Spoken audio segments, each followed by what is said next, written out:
एक video play करना चाहती हूँ।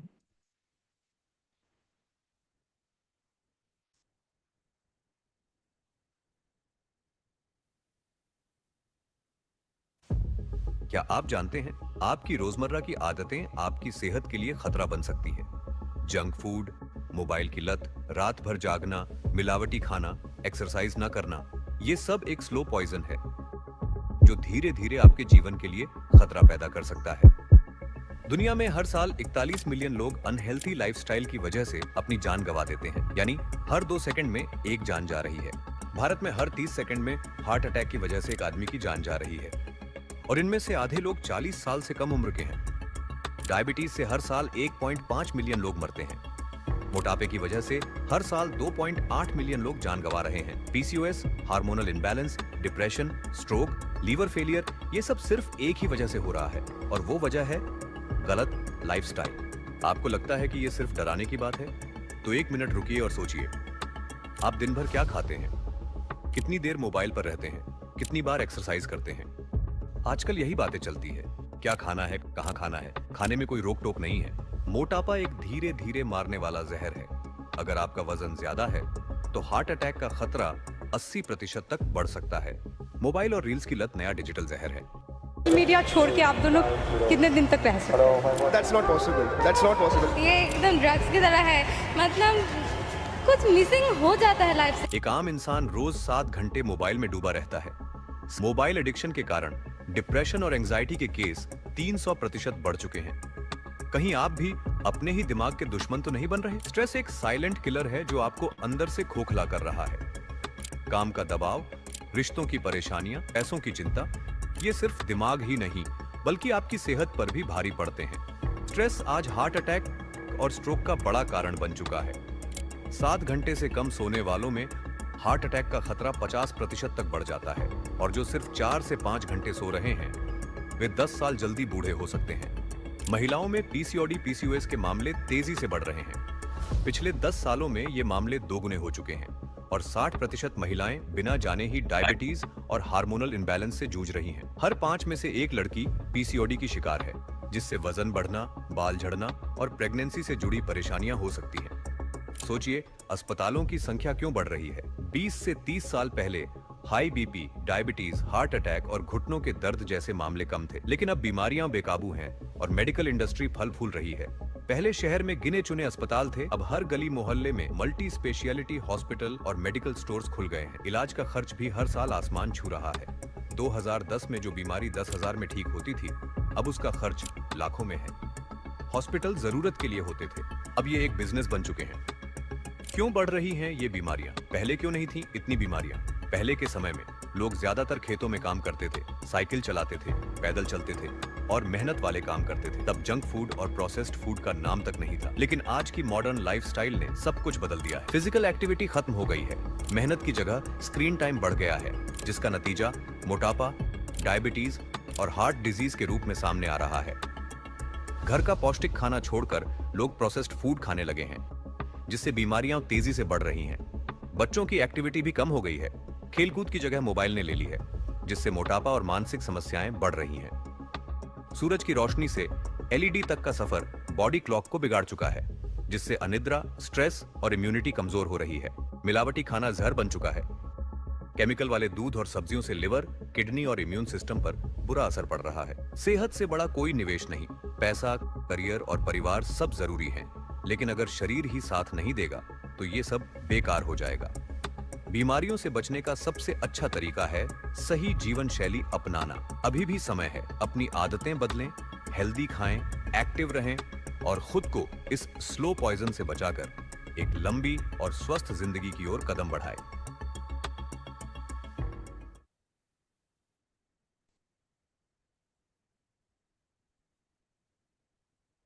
इसमें से हमने जितने भी दृश्य देखे साथियों इस वीडियो में, कुछ दृश्य काफी डरावने थे, भयावह थे, पीड़ादायक भी थे।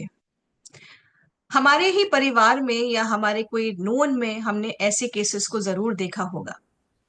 हार्ट अटैक के केसेस और ना चाहे अनचाही बीमारियों के केसेस दिन ब दिन बढ़ते जा रहे हैं। इस वीडियो को देखने से हम सब डर तो गए हैं, लेकिन अब क्या करें? डर के रह सकते हैं क्या? डरने से तो कुछ नहीं होने वाला। इसीलिए आज इस पूरे हम सेशन में बहुत कुछ जानने वाले हैं, जो कि हमें एक मार्गदर्शन देगा, एक रास्ता देगा कि कैसे हम आगे अच्छे से चल सकते हैं, क्या क्या बदलाव ला सकते हैं। और अगर कुछ बदलाव लाने के साथ साथ हम अपने जीवन को बेटर कर सकते हैं, स्वस्थ बना सकते हैं, तो मैं तो वो बदलाव लाऊंगी और मैं उम्मीद करती हूँ कि आप भी वो बदलाव लाएंगे। तो आज हम ऐसी ही एक वीडियो के बारे में और मैं आपको शेयर कर रही हूं, ताकि उस वीडियो से हम कुछ और चीजों को सीखें और समझें।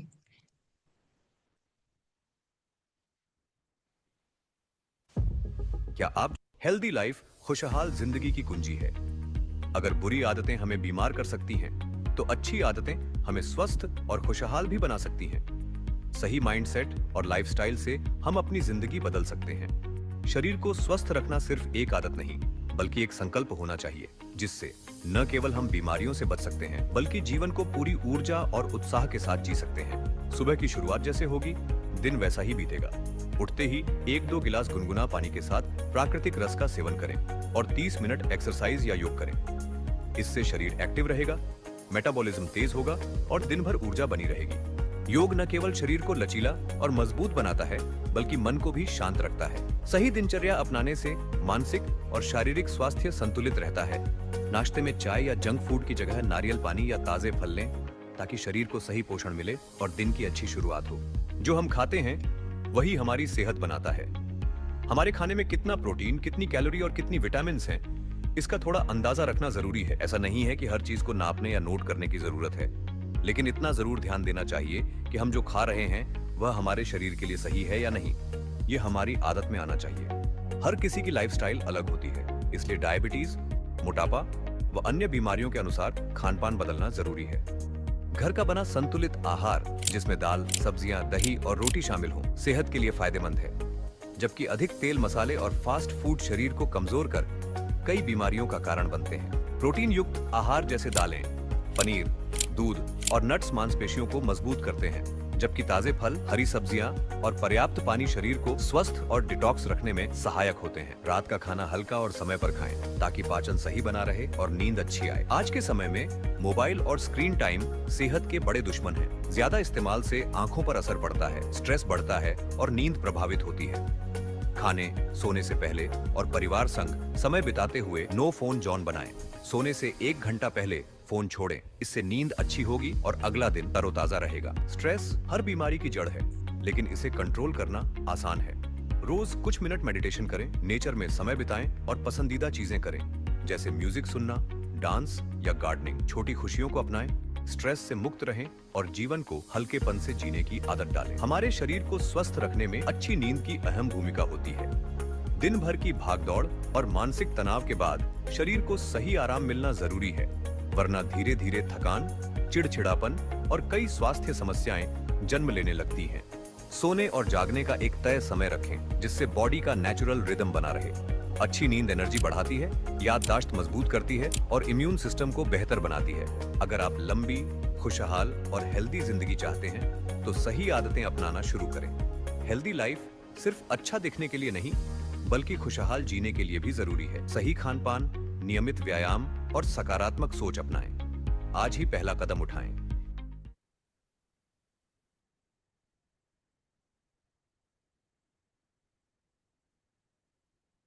तो मैं उम्मीद करती हूँ ये वीडियो काफी अच्छी लगी होगी आपको। एक उम्मीद देती है ये वीडियो कि अगर हम अभी भी थोड़ा सा अपनी सेहत को लेते हुए, अपने स्वास्थ्य को लेते हुए उतना सीरियस नहीं है, तो थोड़ा सा सीरियसनेस अब लाना जरूरी है। इस वीडियो से हमें एक दृष्टिकोण मिला है कि कैसे हम अपना, अपने परिवार को हम स्वस्थ रख सकते हैं, और क्यों जरूरी है कि आने वाले कल को स्वस्थ बनाने के लिए आज से ही वो छोटे छोटे बदलाव हम खुद में लाएं, अपने परिवार वालों को भी उसके बारे में बताते हुए इस बदलाव में शामिल करें। साथियों, अब मैं उन्हें आमंत्रित करना चाहती हूं जिनका सपना है कि एक ऐसा भारत बने जो कि स्वस्थ हो, रोग मुक्त हो।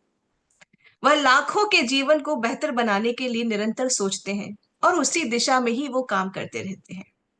आपकी तालियों की गूंज के साथ हमारे बीच में परम आदरणीय टीसी छाबड़ा सर को मैं आमंत्रित करना चाहती हूँ। सर, आप हमारे बीच में आए और हमारा मार्गदर्शन करें। धन्यवाद सर, प्लीज सर कम। बहुत बहुत धन्यवाद सविता। और सभी साथियों का, सभी मेहमानों का मैं बहुत बहुत धन्यवाद अदा करता हूं कि आज एक ऐसा अवसर आप सब साथियों ने प्रदान किया है, जिसके माध्यम से एक जो मन में सपना है कि एक रोग मुक्त भारत पे कुछ काम किया जाए, उसका माध्यम आप है। इसलिए आपको बहुत बहुत धन्यवाद। मैं जानता हूं आप सभी ये सुनने के लिए बेताब है कि आखिर इस डायबिटीज जैसी व्यापक समस्या से हम कैसे छुटकारा पा सकते हैं। आप कोई ऐसा स्मार्ट सा सोल्यूशन कुछ चाह रहे होंगे कि बस कुछ ऐसा मिल जाए और 2 मिनट में काम हो जाए। हो सकता है, लेकिन काम तरीके से ही होगा, क्योंकि गलत तरीके से तो गलत ही काम हो सकते हैं, सही काम तो सही तरीके से हो सकते हैं। ये एक ऐसा विचार क्यों आया, थोड़ा सा मैं इसकी भूमिका बता देता हूँ आपको। काफी दिनों से स्वास्थ्य पर हम काम कर रहे हैं और कुछ ऐसे समाधान हमें मिले जिसके माध्यम से इसे रिवर्स किया जा सकता है, डायबिटीज को रिवर्स किया जा सकता है। तो ऐसे काफी परिणाम मिल गए, पर इतना जल्दी यकीन नहीं हुआ, या यकीन क्योंकि इतने बड़े कार्य को करने के लिए पूरा यकीन होना बहुत जरूरी है। तो हमने अलग अलग तरह से एक्सपेरिमेंट किए, जो क्लिनिकल जो ट्रायल होते हैं ऑफिशियल, वहाँ ट्रायल कराए गए। फिर हमने कुछ व्यक्तिगत तौर पे कुछ साथियों के साथ ट्रायल किए।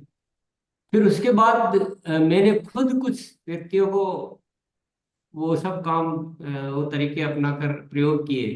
तो हर बार सफलता मिली, और इतनी अच्छी सफलता मिली कि उनके सबके फीडबैक ये थे कि डायबिटीज का तो कंट्रोल हुआ ही है, लेकिन जीवन जीने में बहुत मजा आने लग गया, मुझे बहुत अच्छा फीलिंग आ रहा है। तो उसके बाद जब पूरा विश्वास हो गया, तो फिर ये विचार जो था कि ये इस पे कुछ क्रांतिकारी काम किया जाए, कुछ बड़े स्तर पर काम किया जाए। जब ये हो सकता है तो आप खुद बताइए, क्या इंसान से रुक पाना पॉसिबल है? कि जब ये चीज सामने है, जहां हम इंडिया को कैपिटल ऑफ वर्ल्ड बोल रहे हैं डायबिटीज की, या 10 करोड़ के आसपास डायबिटिक से जो ग्रसित लोग रहते हैं, और इससे ज्यादा जो है प्री डायबिटिक कंडीशन में जो आगे पीछे उस स्थिति में आने की तैयारी में है, और अब जिस गति से ये बढ़ रहा है, तो इतने बड़े स्तर पर कोई चीज हो रही है और हमारे पास समाधान हो, तो आपका दिल क्या कहेगा? डेफिनेटली हम, हमारा दिल यही कहेगा कि नहीं, इस समाधान को व्यापक तौर पे फैलाना चाहिए और इस बढ़ती हुई समस्या से हमें निजात पाना चाहिए। उसी सिलसिले में ये विचार आया, और एक कार्यशाला 3 दिन की जो है प्रारंभ की गई है, ताकि आपको उस विषय पे ठीक से जानकारी दी जा सके। तो मैं कुछ स्क्रीन शेयर करके अपनी बात को रखना चाहूंगा।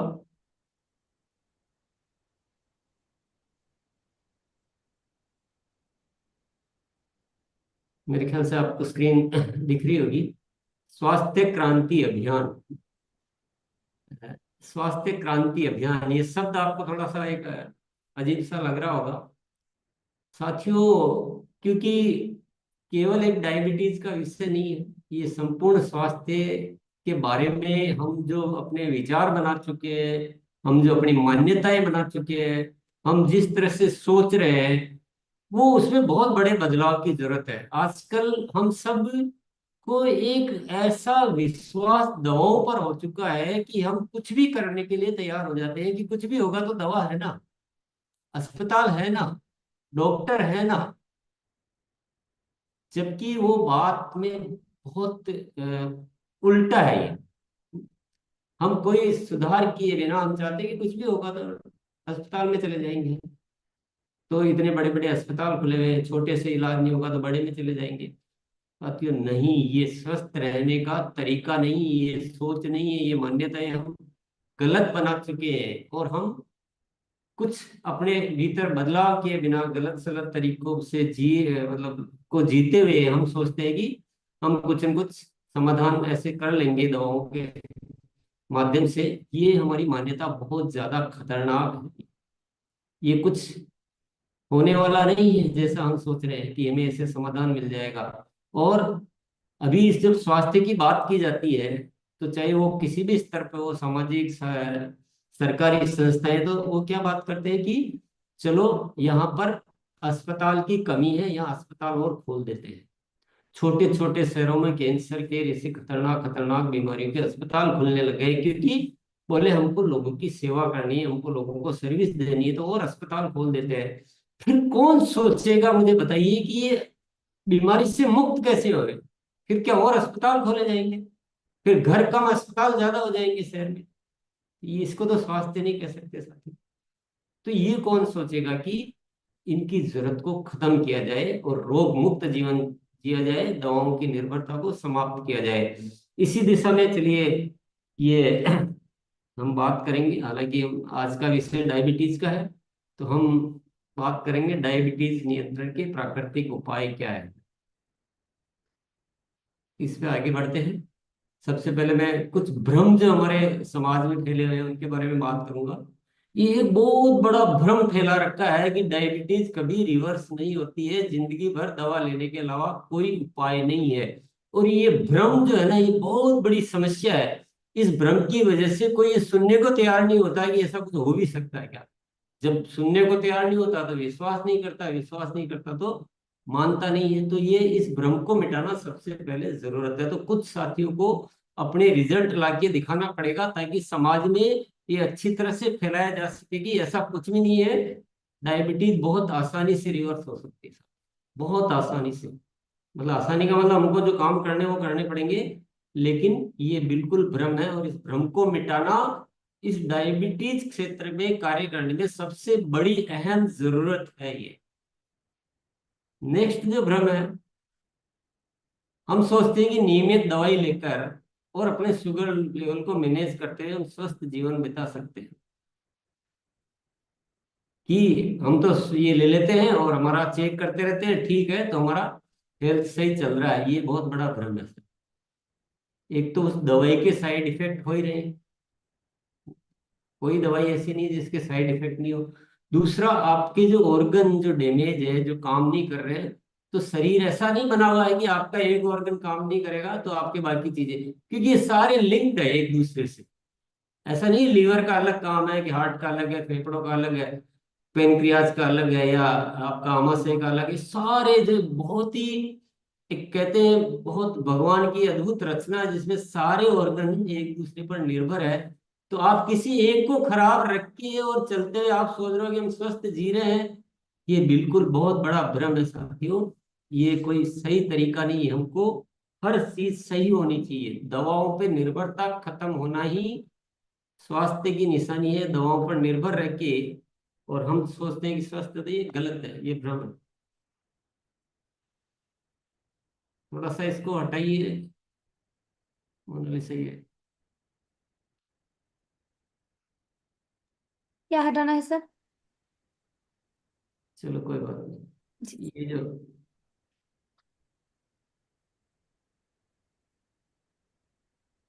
तीसरा भ्रम है, कुछ अस्पताल में महंगा इलाज कराए बिना हम स्वस्थ नहीं रह सकते। कि हमारे पास बहुत बड़े डॉक्टर है हमारे शहर में, तो हमारे तो बहुत बड़े बड़े अस्पताल है, यहाँ ठीक नहीं होंगे तो वहाँ चले जाएंगे, वहाँ ठीक नहीं होंगे तो वहाँ चले जाएंगे, यही स्वास्थ्य की निशानी है और ऐसे हम स्वस्थ रह सकते हैं। ये भी बहुत बड़ा भ्रम है। स्वस्थ तो वह है जिसे अस्पताल जाने की जरूरत नहीं पड़ती है, जो कभी बीमार नहीं होता है, जो भी है अपने प्राकृतिक तरीकों से स्वस्थ रहता है, मस्त रहता है, जैसा कि हमने भी वीडियो में देखा था। तो ये तो हो गए कुछ भ्रम। आप सोच रहे होंगे कि यार हमें तो तरीका बताओ, तो मैं वही थोड़ा सा, ये सारी चीजें भी बहुत जरूरी साथियों, थोड़ा सा डिस्कशन आपके साथ करेंगे। डायबिटीज की बीमारी कई बीमारियों का प्रवेश द्वार है, ये कुछ फैक्ट्स है, तथ्य, सही तथ्य। डायबिटीज अकेले नहीं आती, ये ध्यान रखना। ये दूल्हा है जो बहुत सारे बाराती लेके आती है साथ में। हाँ, वो है कि कोई आज दिखेगा, कोई कल दिखेगा, कोई परसों दिखेगा, लेकिन इसके द्वारा जो हार्ट का जो इश्यू है, जो जो हार्ट की संभावनाएं बहुत बढ़ जाती है, हार्ट खराब होने की। अल्जाइमर्स डिजीज, इसकी संभावनाएं बढ़ जाती, eye damage, kidney damage, skin colour, और फुट डैमेज, नर्व डैमेज, ऐसी अनेक व्याधियां, ये डायबिटीज के आगे के चरण है। ये अगर डायबिटीज को आप प्राकृतिक तरीके से रिवर्स नहीं करते और जैसे तैसे मैनेज करके और चलाते रहते हैं और आपकी डोज भी बढ़ती रहती है, तो साथियों ये समझ लीजिए कि आप का क्या मतलब संभावनाएं बन रही है। मैं ज्यादा इस बारे में बोलना नहीं चाहूंगा, पर ये थोड़ा सा होश में आने की हमें जरूरत है। अगर हमें अच्छा जीवन जीना है तो सावचेत होना चाहिए। दूसरा तथ्य है कि यदि आप प्राकृतिक तरीके से डायबिटीज को नियंत्रित करते हैं तो आप संपूर्ण स्वास्थ्य लाभ प्राप्त करते हैं। कभी आपने एलोपैथी की दवा लेने गए हो, डॉक्टर के पास गए हो और उससे डॉक्टर से पूछो कि ये दवा लेने से डॉक्टर साहब मैं जिस चीज के लिए इलाज कराने आया हूँ वो तो ठीक हो जाएगा, पर इससे कुछ और भी ठीक होगा क्या? डॉक्टर बोले "आप पागल हो गया, पेट दुख रहा है तो पेट की दवाई मिलेगी, इससे सिर थोड़ी ठीक होगा"। तो एलोपैथी में हमने कभी ऐसा सुना नहीं है। अपन बोलते मेरा दर्द हो रहा है, डॉक्टर बोलेगा ये पेन किलर ले लो। अगर आप पूछ लिया कि पेन किलर लेने से मेरे किडनी पे तो असर नहीं होगा, तो डॉक्टर क्या बोलेगा? किडनी पे असर होगा तो किडनी की भी दवाई है हमारे पास, चिंता क्यों करते हैं?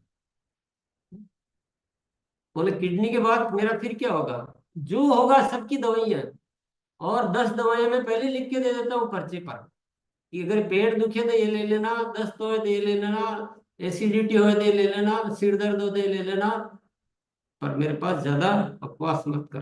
पर सबसे बड़ा सत्य क्या है और तथ्य क्या है कि अगर प्राकृतिक तरीके से आप डायबिटीज को नियंत्रित करते हैं तो आपकी डायबिटीज ही रिवर्स नहीं होगी, बल्कि आप पूरा शरीर आपका स्वस्थ होगा।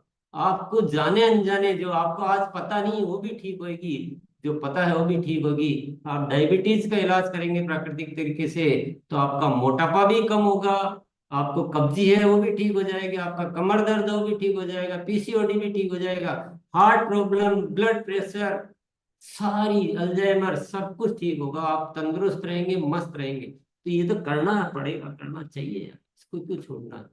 फिर नेक्स्ट जो एक फैक्ट है, डायबिटीज रोग जितना पुराना होगा उतना ही आपके ऑर्गन्स है क्षतिग्रस्त होते जाएंगे। तो ये किसी भी गलत फहमी में हमें नहीं जीना चाहिए कि चल रहा है मेरा तो चल रहा है। हम क्या होता है कि बस आज को देख लेते हैं, भविष्य के लिए क्या कर रहे हैं उसको नहीं देख पाते। तो इसको रोग को पुराना नहीं करना है और हमें जल्दी से जल्दी प्राकृतिक तरीके से इसको रिवर्स करना है।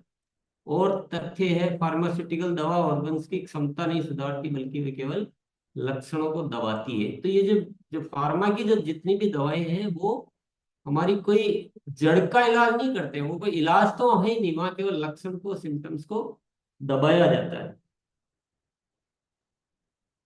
डायबिटीज नियंत्रण के लिए समग्र समाधान, तो इन इन विषयों पर हमें काम करना होगा। इन विषयों पे यहाँ आपको विस्तार से बताया भी जाएगा, जितना भी समय होगा उसमें ठीक ठीक बताया जाएगा। पहला है उपयुक्त भोजन, आपकी डाइट कैसी होनी चाहिए और डायबिटीज के लिए स्पेशली कैसी होनी चाहिए वो भी आपको अच्छी तरह से बताया जाएगा। जीवन शैली कैसी होनी चाहिए इस विषय में। हालांकि ये सारी चीजें संपूर्ण स्वास्थ्य पे काम करेगी, ये तो फायदा ये मैं पहले ही बता चुका हूँ। तो ये भी कवर किया जाएगा। सकारात्मक सोच कैसी, हमारी सोच पॉजिटिव सोच कैसे होनी चाहिए, व्यायाम व प्राणायाम, ये सप्लीमेंट्स कुछ और सहायक ऐसे प्राकृतिक सप्लीमेंट, कोई दवा वगैरह नहीं, प्राकृतिक सप्लीमेंट जिनके माध्यम से इन चीजों पे काम करके हम आराम से बहुत अच्छा जीवन जी सकते हैं। और कोशिश यही की गई है कि आप ये सारी सुझाव ऐसे दिए जाएंगे जो आप आसानी से कर सकते हैं। कोई असंभव जैसी कोई 15 साल हिमालय पर बैठ के तपस्या करना जैसा कि आपको महीना भर का उपवास करने जैसा, वो चीजों को हम नहीं ले रहे हैं। हम ऐसी चीजों को ले रहे हैं जो आराम से की जा सकती है। सिर्फ एक अच्छा इरादा, अच्छा मन और पूरी तैयारी, दृढ़ इच्छा शक्ति की जरूरत है। दवा आधारित उपचार जो फार्मास्यूटिकल, जो एलोपैथी दवाएं होती हैं, इस उपचार और प्राकृतिक तरीके से उपचार में जो अंतर है वो हम थोड़ा सा समझ लेते हैं कि वहां पर हमारा रोल बहुत ज्यादा नहीं होता है। जो दवाई लिखी वो क्या करेगी, बस हमें क्या लगता है, यार हाँ सिर दुख रहा था और दवाई लेते नहीं रहे तो ठीक हो गया। आप इसकी परवाह नहीं कर पा रहे हैं, न वो दवा देख पा रही है, न डॉक्टर सोच रहा है इस विषय पे कि ये दवा तो ले ली आपने, उस लक्षण को तो दवा दिया, पर जिस वजह से जो सिर दुख रहा था वो प्रॉब्लम तो आपने अंदर दबा दी जो भविष्य में जाके, तो वहां हम ये सारी चीजों से मुक्त होते हैं और हमारा कबाड़ा होता रहता है। लेकिन प्राकृतिक तरीके से जब उपचार करेंगे तो हमारी भूमिका इसमें पूरी आ जाएगी। हमें बहुत सारी आदतों को बारे में समझना है, जीवन शैली को समझना है, हमें विचारों को समझना है, तो थोड़ा सा हमारा रोल बहुत महत्वपूर्ण है। इसलिए मेरे प्यारे साथियों, आप नोटबुक ले लें, पेन ले लें, अच्छी तरह से चीजों को नोट कर लें, और थोड़ा सा अपने लिए, थोड़ा दुनिया के लिए, थोड़ा समाज के लिए, थोड़ा आने वाली पीढ़ी के लिए अपनी एक जिम्मेदारी को मानते हुए थोड़ा सा दिल को थोड़ा सा तैयार कर ले। बहुत सारे सब साथी बोलते रहते हैं कि क्या करें, मेरे से होता नहीं है। तो ये जो कार्यशाला है ये इसीलिए की गई है कि हम मानसिक रूप से इस तरह से तैयार हो जाएं, जहाँ इतनी बड़ी जरूरत है वहाँ हमें कोई बलिदान तो नहीं देना पड़ रहा है, पर आपकी वजह से अगर इस देश से ये डायबिटीज की समस्या कम हो सकती है, तो क्या आप उसके भागीदार बनना चाहेंगे? अपने दिल से पूछे, क्या आप चाहते हैं कि आप बीमारियां अपने शरीर में बढ़ाना शुरू करें जिसका असर आपकी आने वाली पीढ़ी पर पड़े, उनके बच्चों पर पड़े? भले ही वो बीमार होए तो हो जाए, मेरे से तो ऐसा नहीं हो सकता।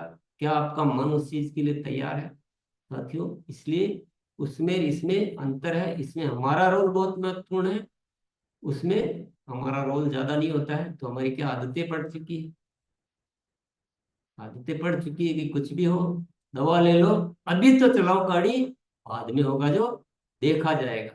तो फिर आजकल महिलाओं को क्या हो गया है, पुरुषों को क्या हो गया है, आजकल बच्चे पैदा करने में महिलाओं को समस्याएं आ रही है, पहले क्या क्या स्थितियां थी। तो ये तो आज थोड़ी सी गिरावट हुई है, धीरे धीरे आगे आने वाला भविष्य तो देखिए, थोड़ा सा तो जागरूक हो जाइए, जग जाइए, जग जाइए प्लीज। तो मैं सभी से अनुरोध करूंगा, आपने मेरी बातों को ध्यान से सुना है, मैं तो केवल भूमिका के लिए आया हूँ, बाकी यहाँ बहुत सारे विशेषज्ञ आएंगे, आपको बहुत अच्छे तरीके से बताया जाएगा। हमारी पूरी कोशिश है, हमारे दिल में एक अच्छी अद्भुत भावना है कि आप सब लाभ उठाएं और इस समाज में अपने इस बात को फैलाएं। आप खुद अपने ऊपर प्रयोग करके आप स्वस्थ बने और इस समाज में सबको धीरे धीरे स्वस्थ बनाने का बीड़ा उठाएं। यही इस कार्यशाला का उद्देश्य है। जरूर आपका सहयोग मिलेगा, इसी आशा के साथ बहुत बहुत धन्यवाद।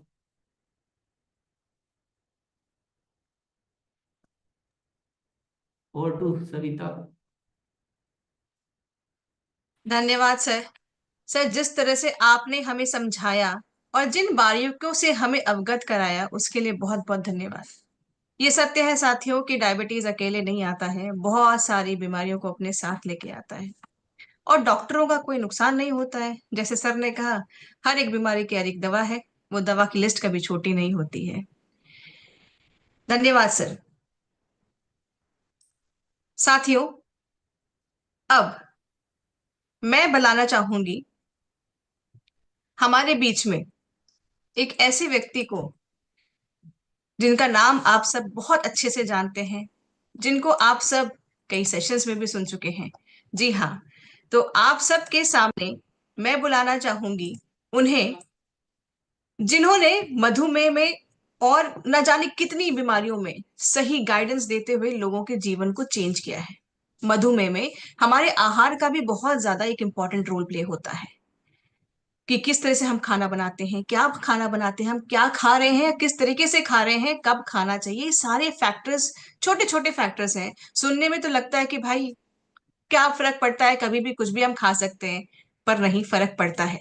और इसके बारे में हम और जान सकते हैं, समझ सकते हैं और इसी को समझाने के लिए हमारे बीच में डाइटिशियन ईशा वशिष्ठ जी हैं, जिन्होंने अपने अनुभवों से कई लोगों की जिंदगी को गाइड किया है और एक सकारात्मक बदलाव लाया है, जिनको हाल ही में ही India most admired wellness expert का अवार्ड से भी सम्मानित किया गया है। आइए आज हम उनसे सीखेंगे कि मधुमेह से पीड़ित लोगों को किस प्रकार से आहार लेना चाहिए और कैसे इस मधुमेह जैसी बीमारी को, प्री डायबिटीज जैसी बीमारी को हम रिवर्स कर सकते हैं। तो आइए मेरे साथ हम इनको सुनते हैं। एक थम्स अप देंगे मुझे कि ताकि मैं समझ पाऊं कि आपको आवाज आ रही है। अभी तो नहीं आई। नमस्कार, मेरा नाम ईशा वशिष्ठ है। मैं एक सर्टिफाइड डाइटिशियन हूँ और मेरा मिशन है कि मैं एक रोग मुक्त भारत बनाऊं। आज इस वर्कशॉप के माध्यम से हम बहुत सारे डायबिटीज पेशेंट्स को, जिनको ऑलरेडी शुगर की बीमारी है और वो इसे रिवर्स करना चाहते हैं, उनकी हेल्प करने की, उनकी मदद करने की कोशिश कर रहे हैं। ये 3 दिन का वर्कशॉप प्लान किया गया है।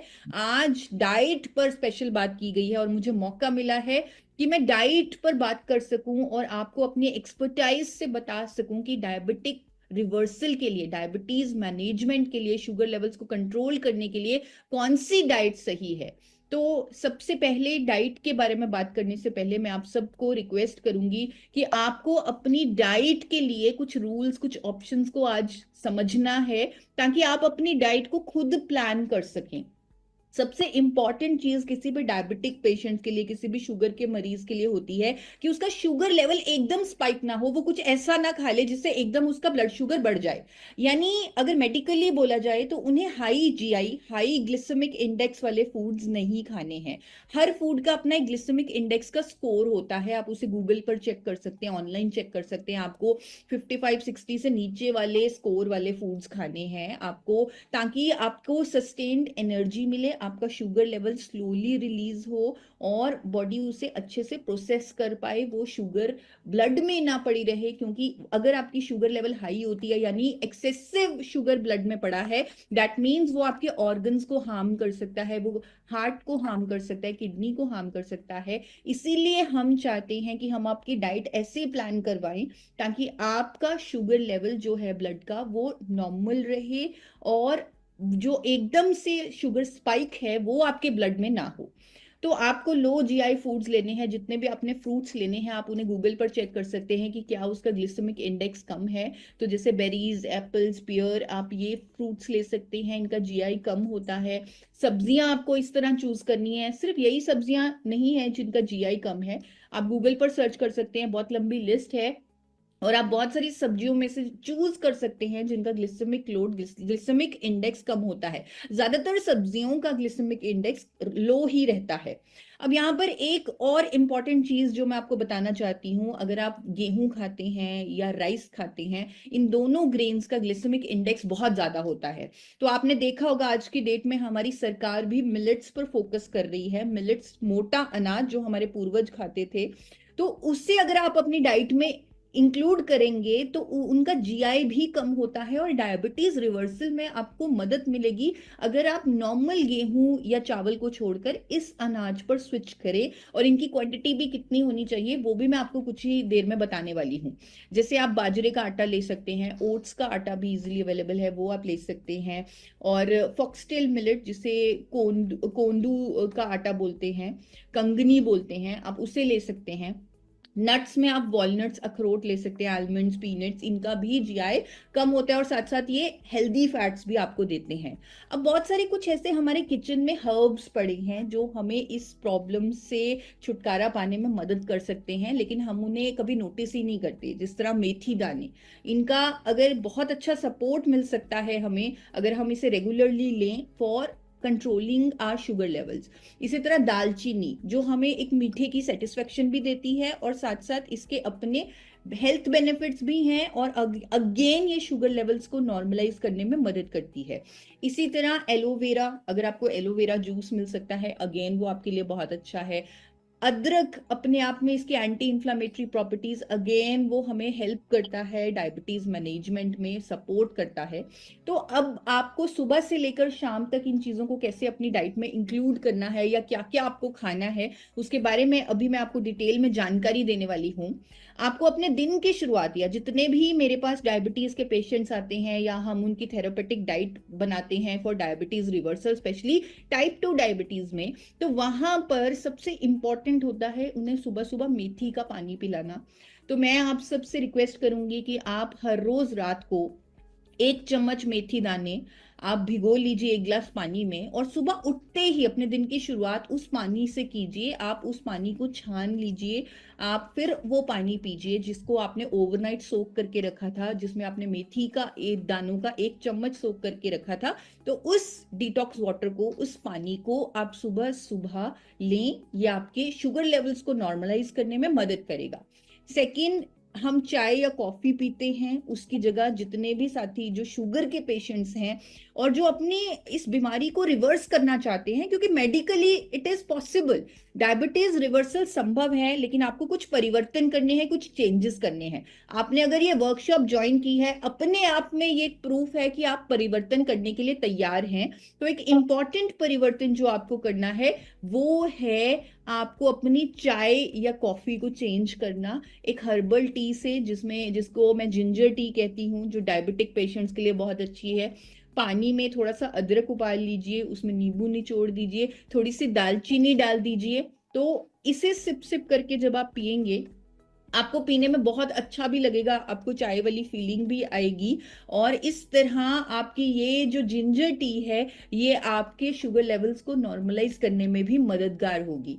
साथ ही अब नाश्ते से पहले आप कोई फ्रूट खा लें। फ्रूट में फाइबर रहता है, माइक्रो न्यूट्रिएंट्स रहते हैं, और क्योंकि आपको शुगर की क्रेविंग, आपने नॉर्मल चीनी नहीं खानी, आपने शुगर नहीं खानी, तो आपकी शुगर की क्रेविंग को सेटिस्फाई करने में भी फ्रूट्स मदद करते हैं। अगेन यहाँ पे आपको ध्यान रखना है कि लो ग्लिसेमिक इंडेक्स वाले फूड खाएं। कभी कभी आप पपीता और खजूर भी खा सकते हैं थोड़ी क्वांटिटी में, क्योंकि इनमें माइक्रो न्यूट्रिएंट्स बहुत ज्यादा है। तो अगर आप इन्हें थोड़ी क्वांटिटी में लेते हैं तो ये आपके लिए बेनिफिशियल ही है।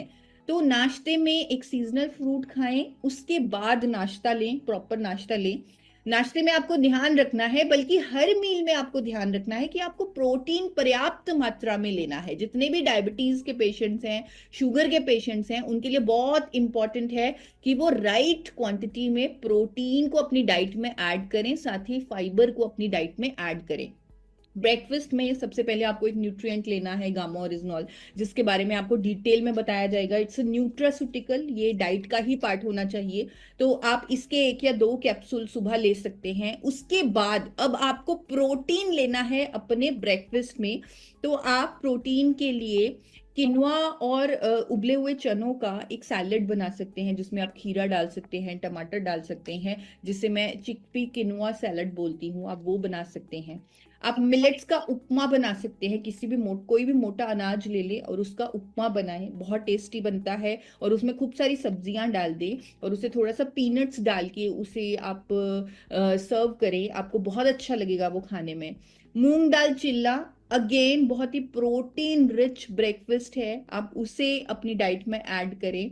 आप ओट्स का वेजिटेबल चिल्ला भी बनाकर खा सकते हैं, वो भी अगेन लो जीआई ब्रेकफास्ट है और प्रोटीन होगा उसमें, तो अगेन वो आपके लिए बेनिफिशियल है। और सबसे अच्छा जो प्रोटीन का सोर्स मुझे लगता है और जो मैं अपनी डाइट में बहुत ज्यादा खाती हूँ वो है स्प्राउट्स। आप सुबह अगर स्प्राउट्स की चाट खा लें वो आपके लिए बहुत अच्छा होगा। कभी कभी ब्रेड खाने का मन करे तो मल्टीग्रेन ब्रेड खाएं। वैसे हम नॉर्मली डायबिटीज के पेशेंट्स को ब्रेड खाने के लिए मना करते हैं।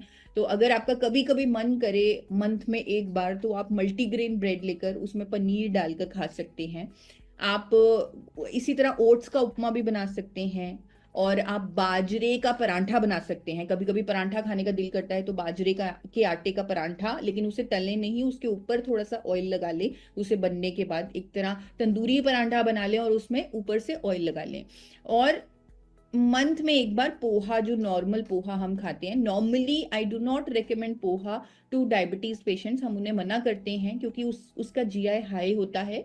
तो लेकिन अगर आपको बहुत ज्यादा मन करता है कि मुझे पोहा खाना है तो मंथ में एक बार यानी महीने में एक बार आप खाएं, लेकिन ज्यादातर आपका जो ब्रेकफास्ट है वो इन चीजों से भरा होना चाहिए, प्रोटीन से भरा होना चाहिए। और स्प्राउट्स अपने आप में सबसे बहुत ही अच्छा सोर्स है प्रोटीन का। अब उसके बाद जब आपने नाश्ता कर लिया तो डायबिटीज के पेशेंट्स के लिए बहुत जरूरी है कि वो हर 2 या 3 घंटे में खाएं और थोड़ी मात्रा में खाएं। उन्हें एकदम से अपना पेट नहीं भरना, क्योंकि अगर वो बहुत ज्यादा ओवर ईट कर लेंगे तो उनका शुगर स्पाइक हो जाएगा, शुगर लेवल बढ़ जाएगा, विच जो हमें नहीं करना। तो इसीलिए मैंने जो आपको डाइट प्लान जो मैं आपको दिखा रही हूँ, समझा रही हूँ, उसमें एवरी 3 आवर आपको कुछ खाने को दिया जा रहा है। जिस तरह मिड मॉर्निंग स्नैक में यानी नाश्ते और लंच से पहले बीच का जो टाइम होता है उसके अंदर आपको एक मुट्ठी आप आलमंड्स या वॉलनट्स ले सकते हैं, और या फिर आप, अब ये सब कुछ नहीं खाना, या फिर आप छाछ ले सकते हैं जिसमें थोड़ा सा जीरा डाल सकते हैं, काली मिर्च डाल सकते हैं।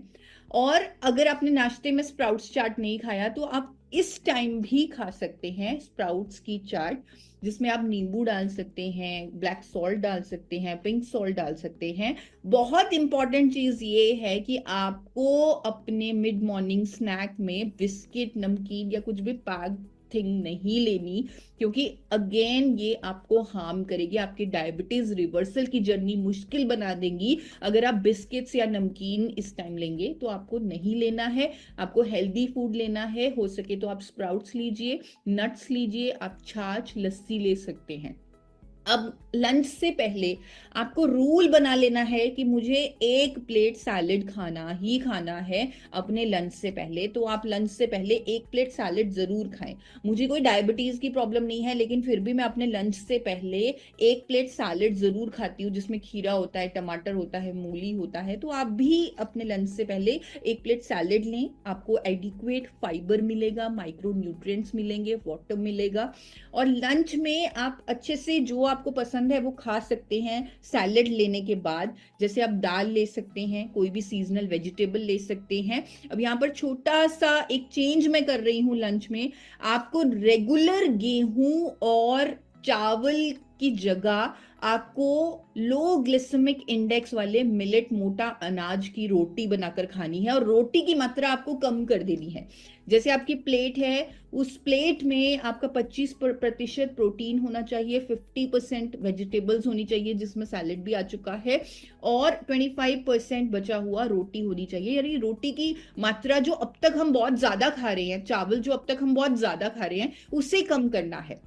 और एक इम्पॉर्टेंट चीज यहाँ पर मैं बताने वाली हूँ, क्योंकि बहुत सारे लोग मुझे जब मिलते हैं, बहुत सारे डायबिटीज के पेशेंट्स मुझे मिलते हैं, वो कहते हैं कि हम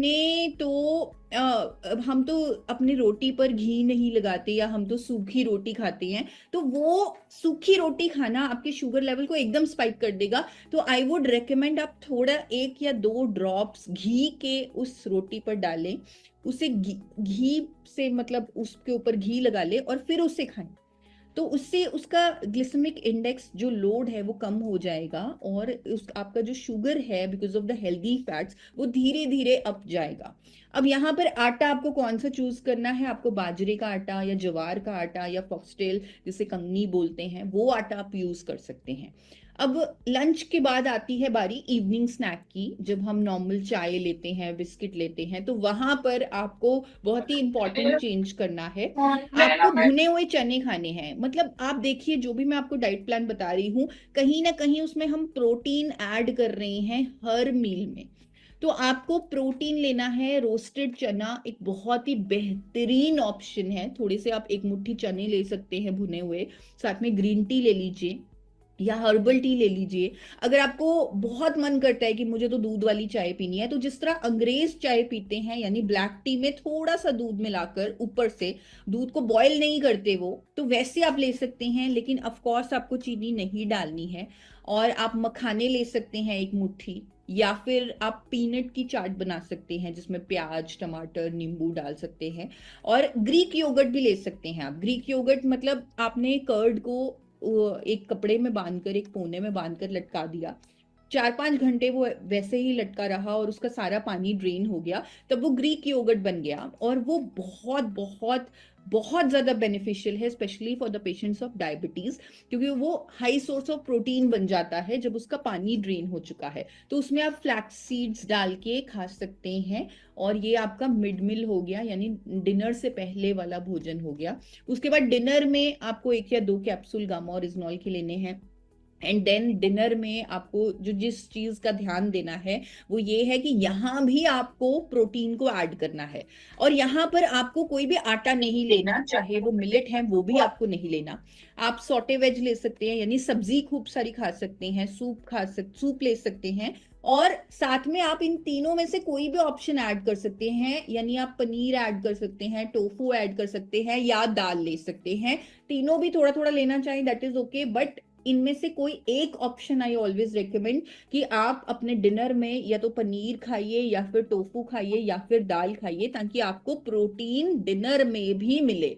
और डिनर को लाइट रखें, हर मील आपका लाइट होना चाहिए। दैट मीन्स आपको अपने पेट को 100% नहीं भरना है। जापान में एक प्रैक्टिस होती है, जापानीज लोगों को हेल्दी बोला जाता है, और वहां तो डायबिटीज के पेशेंट्स नहीं पाए जाते। वहां पर लोग एक टेक्निक को फॉलो करते हैं, एक रिचुअल है उनका, हारा हाची बू। दैट मीन्स कि हमने अपने पेट को हर बार 80% ही भरना है, हमने उसे 100% तक नहीं भरना। तो आपको ये ध्यान रखना है, स्पेशली जिनको डायबिटीज है, कि आपको अपने पेट को 80% ही फिल करना है, 100% फिल नहीं करना।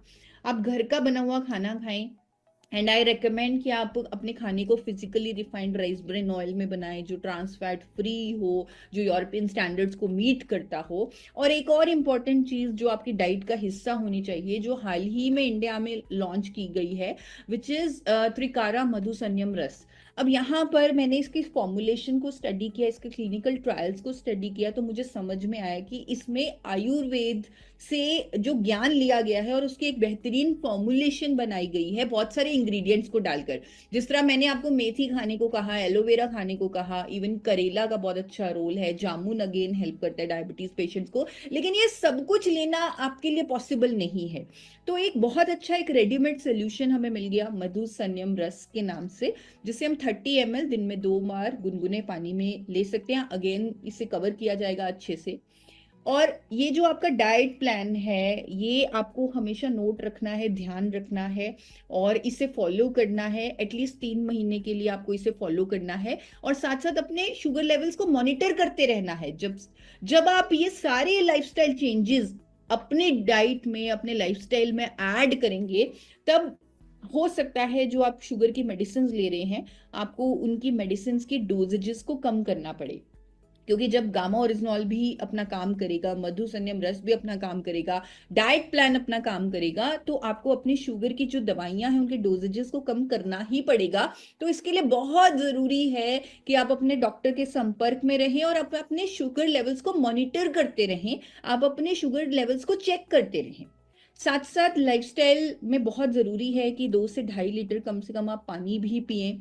दूध की जगह, क्योंकि दूध में भी शुगर होता है, लैक्टोस, जो हमारे ब्लड शुगर लेवल को एकदम स्पाइक कर देगा, तो we need to use curd. हम दही ले सकते हैं, छाछ ले सकते हैं दूध की जगह।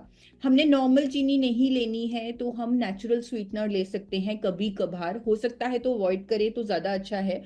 लेकिन स्टीविया भी एक नेचुरल स्वीटनर है, जो हम अपने जितने भी हमारे पास डायबिटीज के क्लाइंट्स आते हैं जो बहुत मीठा खाने के एडिक्ट हैं, तो हम उन्हें एक plant based natural sweetener stevia recommend कर देते हैं, जो मीठा होता है, जो उनको हेल्प करते हैं उनकी शुगर क्रेविंग्स को सबसाइड करने में।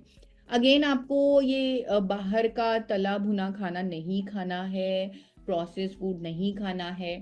थैंक यू सो मच, मुझे इतने इत्मीनान से सुनने के लिए आप सबका बहुत बहुत धन्यवाद। आई होप ये इंफॉर्मेशन आपको काम में आएगी और आप इसे अप्लाई करके अपने जीवन में एक बहुत बड़ा चेंज पाएंगे। Thank you.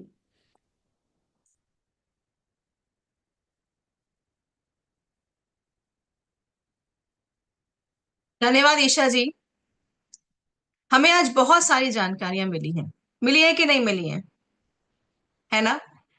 तो अब हम, ये हमारे ऊपर है कि हम इन सही सारी जानकारियों को किस तरीके से, सही तरीके से अपने जीवन में शामिल कर सकते हैं, और आने वाले टाइम में एक स्वस्थ जीवन लेते हुए बीमारियों से दूर रख सकते हैं। हमने आज ये तो समझ लिया कि क्या खाना है, कैसे खाना है, लेकिन अब बात करेंगे लाइफस्टाइल के ऊपर। हम अपने जीवन को किस तरह से देखते हैं, कैसे जीते हैं, इसका भी बहुत इंपॉर्टेंट रोल होता है हमारे ऊपर, हमारे जीवन में। इस विषय पे हमें जागरूक करने के लिए मैं हमारे बीच में फिर से आप सबके प्रिय, हम सबके प्रिय टीसी सर को बुलाना चाहती हूँ। सर, जी। आपका स्वागत है। आप प्लीज आए और हमें कैसे एक अच्छा जीवन शैली हम सब जी सकते हैं, छोटे छोटे बदलाव ला सकते हैं, उसके बारे में अवगत कराएं प्लीज सर। बहुत बहुत धन्यवाद ईसा जी। बहुत बहुत धन्यवाद। वो मैं सभी को बता देना चाहता हूँ कि वो देश की बहुत ही विख्यात और मोस्ट एडमायर्ड जो है, सबसे ज़्यादा प्रशंसनीय डाइटिशियन है, और बहुत ही डीप नॉलेज और बहुत रिसर्च आधारित वो बातें बताती है। और हमारे सब साथियों को आकर उन्होंने इतनी महत्वपूर्ण बातें बताई, आपने जरूर नोट किया होगा। और कई बातें तो ऐसी है जो हम जानते भी हैं पहले से, और आप इनको अपनाना शुरू कर दीजिए। जानने से तो नहीं होगा, अपनाना शुरू करिए, कीजिए। और मैं आपको एक बहुत रोमांचक बात बता देता हूँ कि ये इस तरह का जो आहार होता है ना, शुद्ध आहार, जो अपने घर पे अपन तैयारियों से, केवल आपको सपोज उन्होंने गेहूं अवॉइड करने के लिए कहा है, चावल हो, लेकिन बाकी चीजों में इतना स्वादिष्ट भोजन बनता है, क्योंकि मैं तो वो सबका प्रयोग करता हूँ, मैं तो वैसा ही भोजन करता हूँ, तो बहुत ही इंटरेस्टिंग। और कभी कभी मेरा जो खाना होता है वो बच्चे लोग और वो लड़ने लग जाते हैं कि नहीं मेरे को भी यही खाना चाहिए, यही खाना चाहिए। तो बहुत इंटरेस्टिंग बनता है, बहुत अच्छा। बस ये है कि हमें थोड़ा सा अवेयर रहना पड़ता है। अ, अभी आप बोलोगे कि सर हम तो एलोपैथी में जाते हैं तो डॉक्टर तो बोलता है कि कुछ भी खाइए आप, कुछ फर्क नहीं पड़ता है। तो साथियों, उनको जो भी है उनको, क्योंकि वो मेडिकल की पढ़ाई करते हैं तो उसमें वो डाइट वाइट का उनको नहीं बताया जाता है। उनको तो केवल सिम्टम्स, ये सिम्टम्स है और उसके लिए क्या इलाज है, तो वो जो उनकी पढ़ाई है। पर आजकल अच्छे अस्पतालों में भी डाइटिशियन वगैरह रखने लग गए हैं, क्योंकि अब सब, आखिर तो सत्य ही रहता है। पर इसको अपनाएंगे बहुत अच्छे से आपको। और जो बहुत सारे ऑप्शन उन्होंने दिए हैं, चाय की जगह जो अदरक की चाय जो हम पीते हैं तो बहुत ही स्वादिष्ट लगती है, बहुत मजा आता है, मतलब आपको रियली फील होगा कि आज कुछ आनंद आया है। तो इस डाइट का विशेष ध्यान रखेंगे। और अब कुछ मैं आपके साथ कुछ और बातचीत करना चाहूंगा लाइफ स्टाइल के बारे में। आप कहोगे कि मैं एक्सपर्ट थोड़ी हूँ, लेकिन मैं मेरे सिर्फ इसी बात का एक्सपर्ट हूँ कि मेरे पास दो चीज़ें ज़्यादा अच्छी है, कि मेरी एक तो अ, इच्छा शक्ति बहुत जबरदस्त मेरे भीतर भरी हुई है कि इस देश को रोग मुक्त किया जाए। दूसरा, मैं पर्सनली, मेरे को अनुभव है इतने सालों का, क्योंकि मैं बचपन से ही एक प्राकृतिक तरीके से जीवन जीता आया हूँ, तो बहुत सारे अनुभव है। और दूसरा, मेरा ये सब्जेक्ट है, इसमें मेरी बहुत रुचि है, तो रिसर्च भी बहुत की हुई है। अ, तो थोड़ा सा हम बातचीत करते हैं लाइफ स्टाइल के बारे में। फिर अगेन थोड़ा सा स्क्रीन को भी साथ में ले लेते हैं, थोड़ी सी हेल्प रहेगी। सही जीवन पद्धति, सही जीवन पद्धति, थोड़ा सा इसमें क्या है कि रूट में हमें जाना पड़ेगा, कि जड़ों में जाना पड़ेगा। हम क्या है, बहुत सारी ऐसी जीवन की परंपराएं और बहुत सी ऐसी मान्यताएं अपना चुके हैं जो हमारे लिए ठीक नहीं है। विशेष तौर से मैं बात कहूंगा तो जो पहले का जो जीवन होता था, तो आदमी अ, अपना काम स्वयं करता था। अ, काम करना, फिजिकल काम ज्यादा होता था पहले। अभी जैसे उसको एक निम्न स्तर का मान लिया गया है, या पता नहीं कुछ चीजें छूट चुकी है। ऐसे ही आविष्कार, कुर्सी का जो आविष्कार हुआ है, ये बहुत गलत आविष्कार हो गया हमारे साथ। ये समझिए कि हमारे साथ बहुत बड़ी त्रासदी हो गई ये कुर्सी, क्योंकि ये बैठने का बिल्कुल भी साइंटिफिक तरीका नहीं है कुर्सी पर बैठना। हालांकि मैं भी कुर्सी पे बैठा हूँ, मैं बहुत जल्दी निर्णय ले चुका हूँ कि मैं इसे थोड़ा सा बैठने का सिस्टम ठीक करूंगा, ये गलत सिस्टम है। तो चलिए कुछ बातचीत करते हैं आगे। लाइफस्टाइल में क्या क्या मुख्य घटक है, मतलब सब्जेक्ट क्या क्या होते हैं। एक तो सक्रियता, जो अभी मैं बात कर रहा था, कि जो ह्यूमन बॉडी बनी हुई है सक्रिय रहने के लिए बनी हुई है। ये पड़े रहने के लिए, शिथिल रहने के लिए, या एक जगह बैठ के काम करने के लिए बनी ही नहीं है। भगवान ने बनाया नहीं, जैसे पक्षियों को उड़ने के लिए बनाया है, हिरण को भागने के लिए बनाया है, इंसान को भी काम करने के लिए बनाया है। वो दिन भर कुछ न कुछ करता रहे, लेकिन ये सक्रियता के विषय पे हम थोड़ी बात करेंगे। एक शारीरिक घड़ी, बॉडी क्लॉक होती है, इसका सारा टाइमिंग आप देखोगे। अगर आपका 1 बजे आप रोज खाना खाते हैं सिस्टमेटिक वे में, अब आप सिस्टमेटिक नहीं है तो आपको पता नहीं, पर 1 बजे रोज खाना खाते हैं, 9 बजे सोते हैं, 4 बजे उठते हैं, या और बाकी आपकी जो क्रियाएं हैं वो समय पे करते हैं, तो आपकी बॉडी अपने आप वो टाइम पे काम कर लेती है। लेकिन इसको भी मेंटेन करना, इस विषय पे भी थोड़ा सा समझने का विषय। शरीर की एक प्रकृति होती है, उसको समझना है। शरीर संतुलन, विश्राम, मानसिक अवस्था, सामाजिक दायरा, आदतें, भोजन, ये इस तरह के ये मुख्य घटक है जो जिन विषयों पे समझना चाहिए। चलिए एक एक विषय पे बात करते हैं। सक्रियता, तो शरीर को सक्रिय बना के रखना है, तो बहुत सारी चीजें तो बहुत कॉमन है जो रोज ही बात की जाती है, जैसे नियमित व्यायाम है, पैदल चलना, साइकिलिंग, सीढ़ियां चढ़ना आदि। और डायबिटीज के केस में मैं स्पेशली बताता हूँ कि ये चीजें बहुत इंपॉर्टेंट है। आप केवल थोड़ा घूम लिए या थोड़ा योगा कर लिया वो काफी नहीं है, आपको ये साइकिलिंग करना चाहिए, सीढ़ियां चढ़नी चाहिए खूब सारी, तैरना बहुत अच्छी एक्सरसाइज रहती है, खेल होने चाहिए जीवन में, और फिजिकल वर्किंग होनी चाहिए।